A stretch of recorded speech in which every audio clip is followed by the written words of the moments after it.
Welcome, everyone. I am Lauren Stiller-Reclean. I am the Executive Director of Lawyers Defending American Democracy.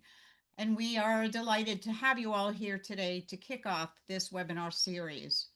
We're also appreciative that your presence indicates that you have an interest in LDAD's newest initiative, Meeting the Moment, a call for lawyers to lead. This initiative is based on an essential premise.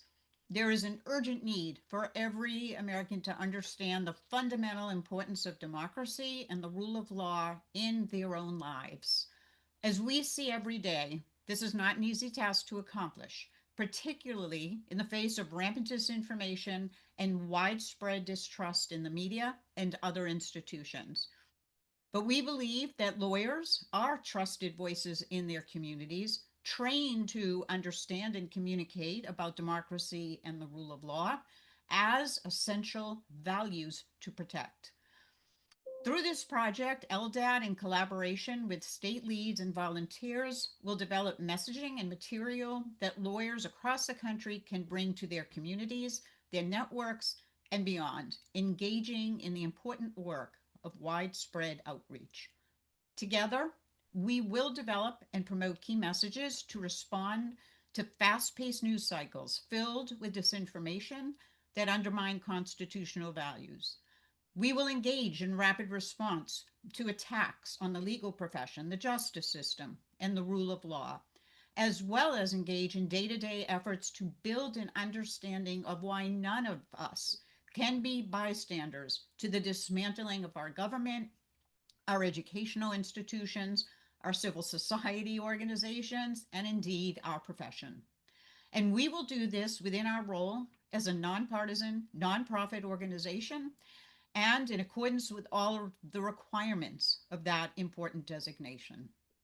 There will be much more to follow on this, but today we are privileged to kick off this series with a presentation by Richard Abel, the Michael J. Connell Distinguished Professor of Law, Emeritus, and Distinguished Research Professor at UCLA. In addition to a remarkable body of academic writings and accomplishments, Professor Abel is the author of a mini-series entitled Defending American Democracy that addresses how autocrats abuse power, how autocrats attack expertise, how autocrats seek power, and how autocrats are held accountable. Professor Abel is an internationally recognized scholar who has written about law from a social scientific perspective in countries as varied as the United States, England, South Africa, and Kenya. He has been honored throughout the world, including, just by way of a few examples, his own UCLA, the London School of Economics, the University of New South Wales, the National Equal Justice Library, and one of my favorite institutions that itself deserves wider recognition, the American Bar Foundation. Professor Abel was a founding member of the Conference on Critical Legal Studies and the UCLA Law School program in Public Interest Law and Policy. He taught at UCLA for 35 years, as well as at Yale and other distinguished universities. So as you can see, we are very lucky to have Professor Abel with us to share his incredible expertise with us today. One quick note before I turn the virtual microphone over to him. We want to make sure that you have an opportunity to ask questions, so please send your questions along to us through the Q&A tab.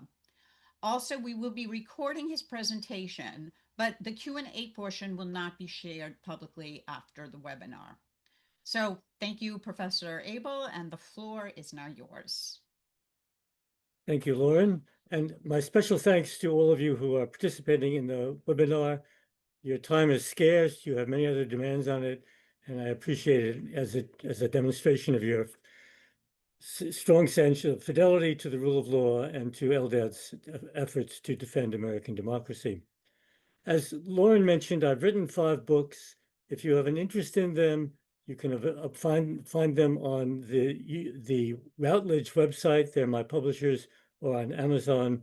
If you want to look at just one of those books, I suggest you look at the last that was published in July, How Autocrats Are Held Accountable. What I'm going to do today is to summarize those 5 books, which is a lot of material. It's going to be very factual, very specific, very detailed, don't bother to take notes. My understanding is that my own notes, which I'm going to be using for this presentation, will be available on the LDAD website, as well as two sets of tables, which I'll describe when I'm at the appropriate time when I get to them. So listen and try to absorb and think about your questions, and I hope we'll have time to discuss them. I wrote these books because understanding the ways in which the first Trump administration attacked democracy and evaluating the efficacy of forms of resistance is fundamental to continuing that defense during his second term. The appeal of Trump and other autocrats in many countries is based on the politics of resentment. There are two basic sources. One is economic. We as a nation and as a world have suffered through deindustrialization, globalization, automation, financialization, and now artificial intelligence. The paradox is that Trump's policies hurt the very workers who support him through his tariffs, his taxes, his benefits, etc. The second part of this sense of resentment is social resentment. It's a concern about status anxiety, about groups of people who have felt they are no longer respected and cannot win in the competition for status. We have many examples of this throughout American history. The Reconstruction following the Civil War. In other countries, the experience of Nazi Germany in the 1930s. Prohibition has been explained as a resentment by white Anglo-Saxon Protestants of the increasing numbers of Catholic immigrants from Italy and Ireland. Since World War II, the civil rights movement has bred resentment, which Nixon used in his Southern strategy. Feminism has produced a backlash, and the educational gender differences are only increasing, which means that will also increase. Environmental movements have produced a backlash, and that, of course, is now focused on climate change. LGBTQ movements have produced a backlash. The service economy emphasizes and exaggerates the importance of educational differences, and Trump has used this to attack universities and expertise generally. I want to spend a bulk of my time discussing what happened during Trump's first term and during the 4 years after that in efforts to redress what had happened. Immigration was a central issue of Trump's campaigns in 2016, 2020, and 2024, and his two administrations, the 2016 administration and the current administration. I'm going to list briefly all of the things that happened during that first administration, but I want to emphasize that almost all of them were struck down. So there were 3 Muslim bans. The first 2 were struck down. Only the 4th survived. Efforts to withhold money from sanctuary cities, which are being repeated today, were struck down. Family separation, which is being repeated today, was struck down. The restriction of asylum applications was struck down. The declaration of a national emergency to build the wall was struck down. The use of the pretext of the Voting Rights Act to add a citizenship question to the 2020 census was struck down, and as an attempt to redraw the census again to add a citizenship question. The denial of green cards to those who had received government benefits was struck down. The end of DACA, deferred action for childhood arrivals, was struck down. The end of temporary protected status was struck down. And I'll come back to all of that when I go back over all the decisions. The second thing that Trump did during his first administration was to weaponize the legal system. This was explicit and quite shameless. Trump said, and this is a quote, he predicted the reversal of Roe v. Wade. It would, quote, happen automatically because I am putting pro-life justices on the court. And the Senate Majority Leader McConnell said he had obtained a list of Federal Society nominees, and he promised, quote, there will not be a single circuit court vacancy for Democrats to fill. Trump regularly instructed Attorney Generals Sessions and Barr, and he tried to appoint his own Attorney General, Jeff Clark. I want to focus on the 3 cases that I highlight in my books. Roger Stone was convicted of obstruction of justice. Trump then called himself the chief law enforcement officer of the country and had Barr replace the DC U.S. attorney. who repudiated the sentencing recommendations of career AUSAs, all of whom withdrew or retired. Trump then attacked the jury and the judge and issued a full pardon. Michael Flynn was convicted of false statements to the FBI. Trump had the DC attorney replaced, and he dropped the prosecution. The en banc DC circuit rejected that, splitting along partisan lines, but Trump pardoned Flynn. Michael Manafort was convicted of tax fraud and conspiracy to obstruct justice, and Trump pardoned him.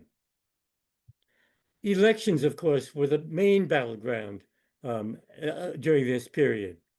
Trump denied the legitimacy of elections before and after each one, whether he won or lost. And he's doing the same thing now, as you know, what is happening in Texas.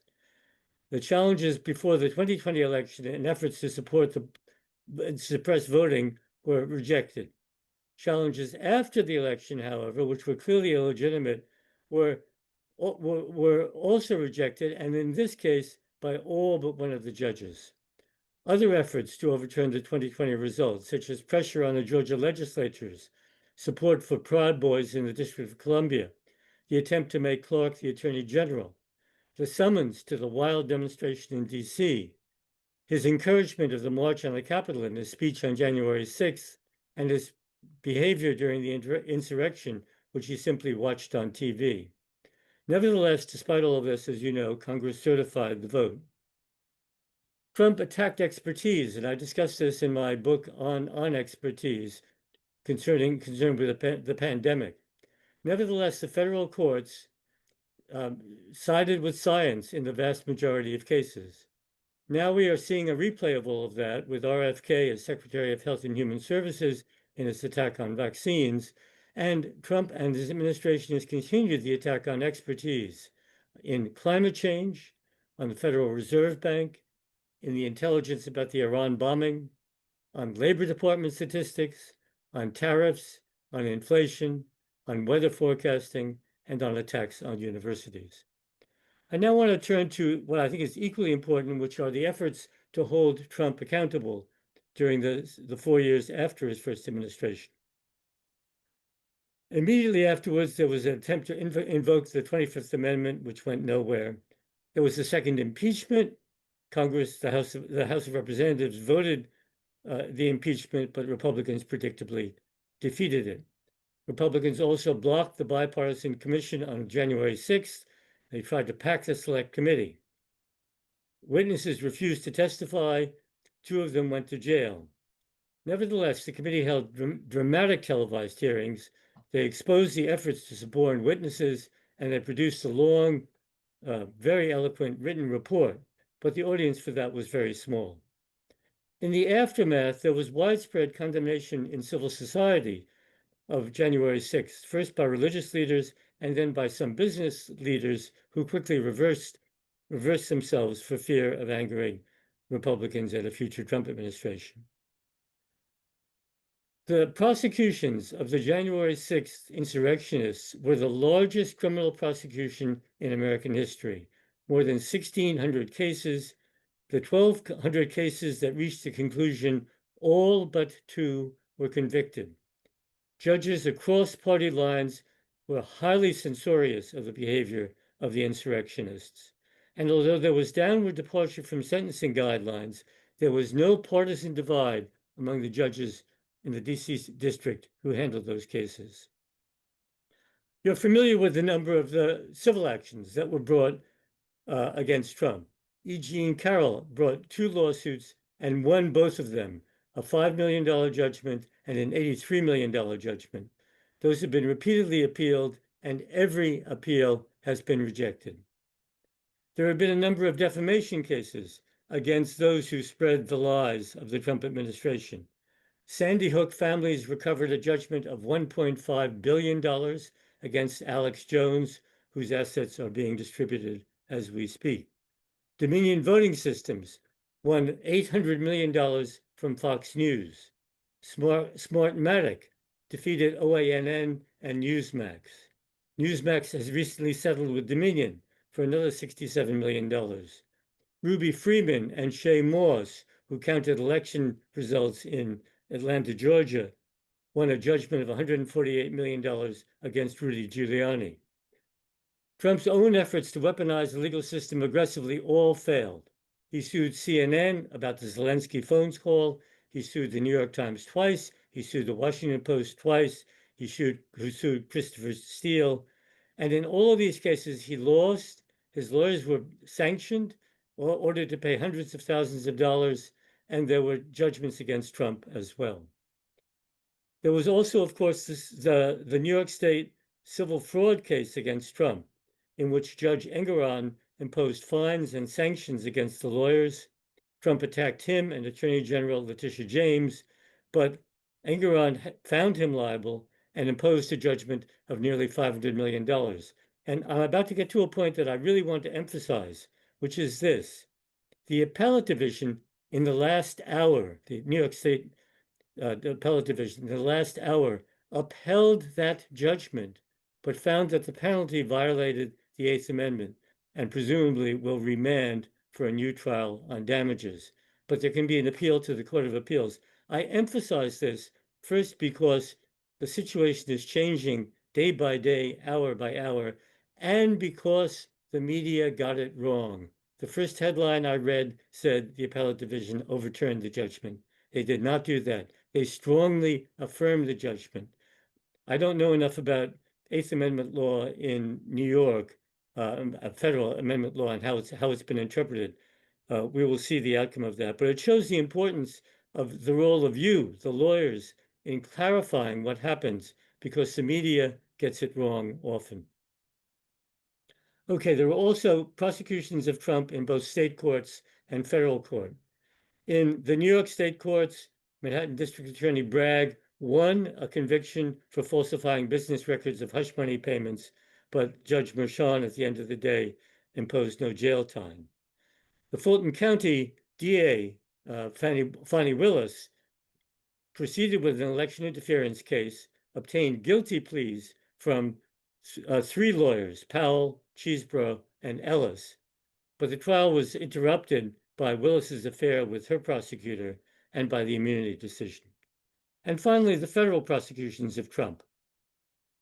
There were 2, as you know. There was a classified documents case in the Southern District of Florida before Trump's recent appointee, Judge Cannon. Judge Cannon made many very favorable rulings for Trump. He praised her lavishly. He attacked the special prosecutor. And she, in the end, dismissed the prosecution, finding the Smith appointment unconstitutional, following Clarence Thomas's gratuitous advice in the immunity case. In the second of and more important of these 2 cases, the efforts to overturn the 2020 election, Jack Smith appeared before District Judge Chutkan. Trump attacked both of them. Chutkan denied the immunity claim. The DC district denied the immunity claim, but the Supreme Court, as you know, overturned that and created a new immunity. I will give to Eldad, and they will post a table summarizing all of this. And because it's a lot of material, I'm not going to try to go over it right now. But the important thing, sort of the bottom line of all of that, is that there is a partisan split in the vast majority of the ways in which judges decide those cases. But there are some important exceptions, and the exceptions are as important as the generalization. And I urge you to look at those tables. Now let me turn to Trump's second term, which is what we're concerned about today. And let you know first, and again, this will be on the website, there are lots of resources that you can draw on to follow the cases. So I'm just going to list them now, but they'll be on my notes, and you don't have to take notes yourself. Of these websites, Just Security has a website, the litigation tracker. New York Times has Tracking the Lawsuits Against Trump's Agenda. The Washington Post has Tracking Lawsuits Against the Trump Administration. Lawfare has Trump Administration Litigation Tracker. AP News has a tracker. Democracy Forward has a tracker, and so does the Center for Biological Diversity. As I understand it, there are now upwards of 400 lawsuits that have been filed, and they're filed again daily. But the lawsuits that I want to focus on, and I urge you to spend your time on, are those in which judges have actually taken action. And I've developed my own table of those. It's actually a number of tables. It's quite lengthy. It's more than 100 cases.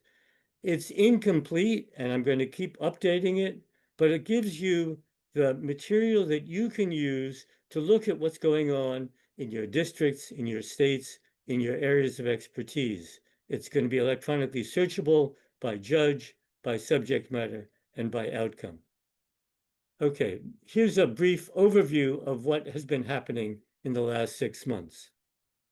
On Inauguration Day, Trump issued executive orders because Republicans had only a narrow majority in both houses of Congress, ending birthright citizenship, declaring a national emergency at the southern border, suspending asylum applications, reviving Remain in Mexico, pausing refugee resettlement for 4 months, invoking the Enemy Aliens Act to accelerate deportations. He also pardoned or commuted the sentences of nearly all the January 6th rioters and has urged that they be compensated. And it's noteworthy that some of the judges who imposed those sentences have taken to reprimanding Trump for doing that as a violation of basic rule of law principles. The prosecutors and FBI agents who handled those cases are being investigated. During his first 6 months, Trump has taken multiple steps to undermine democracy, perhaps permanently. These actions have prompted many forms of resistance, demonstrations, acts in Congress, blue states and cities, media reporting and commentary, which is invaluable and the source of most of my information, and of course NGOs, including LDAT itself. But there is a growing consensus that federal courts are the ultimate bulwark against autocracy. So it is essential that lawyers document and explain what they have been doing, something that you are uniquely qualified to do. I've told you about the table.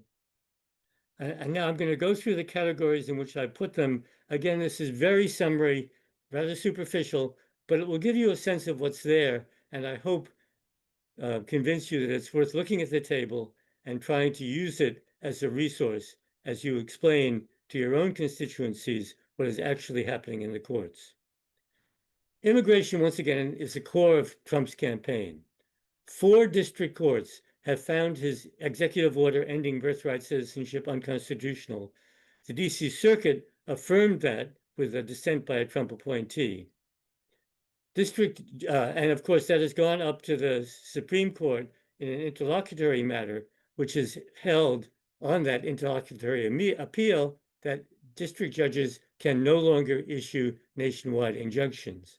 But it has allowed them, this was a concurring opinion, to certify class actions, and 2 district judges have already done so. So here are the areas in which district judges have enjoined Trump's immigration actions. They have enjoined ICE raids on houses of worship. They've enjoyed conditioning transportation grants on cooperation with ICE. They've enjoined sharing Medicaid data with ICE. They've enjoined deporting asylum seekers. They've enjoined suspending refugee programs, invoking the Alien Enemies Act, basing deportations on protected speech, ending humanitarian parole, retaliating against sanctuary cities, revoking immigration status of foreign students, separating families, allowing state police to make immigration arrests, police action against demonstrators, and deporting individuals. So there's a lot of meat there, and I hope some of you will try to digest it and interpret it. Trump has made scapegoating transgender people another major theme, first of his 2024 campaign and now of his second administration. He has threatened them and degraded them. He has deleted transgender from federal health pages. He has curtailed access to health care for transgender people. He has banned them from military service. He has imprisoned them with people of their, quote, birth sex, and he has refused to recognize trans identity on passports. District courts enjoined almost all of these actions, but the Supreme Court's conservative majority upheld a Tennessee ban on gender-affirming care for minors, and it has distorted the notion of free exercise of religion to let parents protect their children from exposure to storybooks about LGBTQ subjects in school. The Trump administration has done a number of things to try to circumvent Congress. It has sought to cancel or withdraw federal funds without consulting Congress and often in direct violation of congressional mandates. It has withdrawn grants to NIH, to foreign aid, to schools, for teacher training, for legal services for migrants, for climate research, for EPA grants, for child nutrition, for COVID-related school aid, for domestic violence, for grants to universities, all three of whom I'm connected with, two as an alum and one as someplace I taught at, Columbia, Harvard, and UCLA, to mass transit, to EV charging stations, to homelessness, to Planned Parenthood, to humanities education and scholarship, to disaster mitigation, and to the National Endowment for Democracy. District courts again enjoined almost all of these actions. The Trump administration tried to fire federal employees at USAID, the State Department, the Office of the Special Counsel, Inspectors General, the CIA, the Civil Service Board, the Federal Employee Labor Board, the NLRB, PBS, the U.S. African Development Foundation, the Consumer Product Safety Commission, the Departments of Education and of Health and Human Services, the Registrar of Copyrights, and the FTC Commissioner. District courts again enjoined almost all of these actions. The Trump administration sought to eliminate entire departments like education and agencies, including the Consumer Finance Protection Bureau, Radio Free Europe, the Voice of America, the Institute for Peace, the Job Corps Centers, and the Institute of Museum and Library Sciences. I also have a category of miscellaneous cases, which is the largest, but it should not be overlooked just because they're miscellaneous. Each of these is important, and some of them are vitally important. And they include the following, among others: Doge efforts to access information, attacks against DEI, the applicability of January 6 pardons, and attacks on those involved in the prosecutions, attacks on law firms, which are in the paper again today, attacks on government unions, attacks on the media, attacks on the International Criminal Court, again in the paper today, the takeover of the DC Police Department, again in the paper today, private enforcement of the Voting Rights Act, and tariffs. I believe these tables contain enough information for you to identify the cases, but you will need to do your own research to verify and supplement my own necessarily sketchy notes, and to follow these cases as they evolve over time. You may want to liaise with lawyers and groups that brought these cases. You may even know or have appeared before judges who decided them.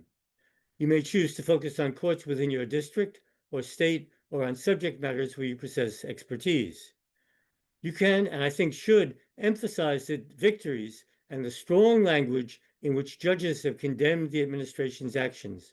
You can note that some of these judges were appointed by Republican presidents, some even by Trump himself.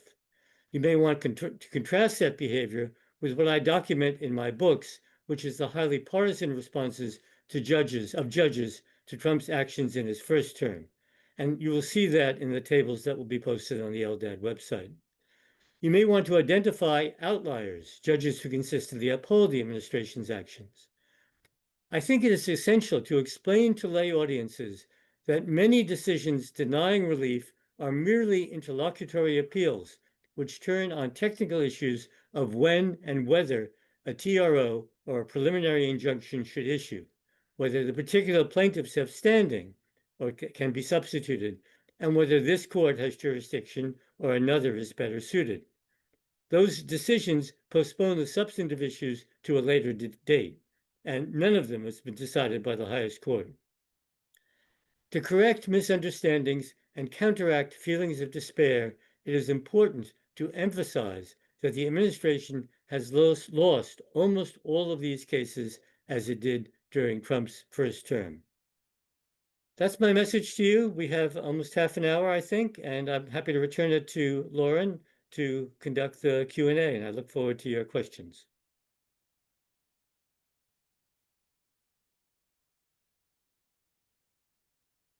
Lauren, you're muted. My apologies. It was I thanks for that, which which is what I wanted to happen. And let me conclude with this, which is maybe a little bit rash, but I don't think so. I know there are many questions that didn't get answered.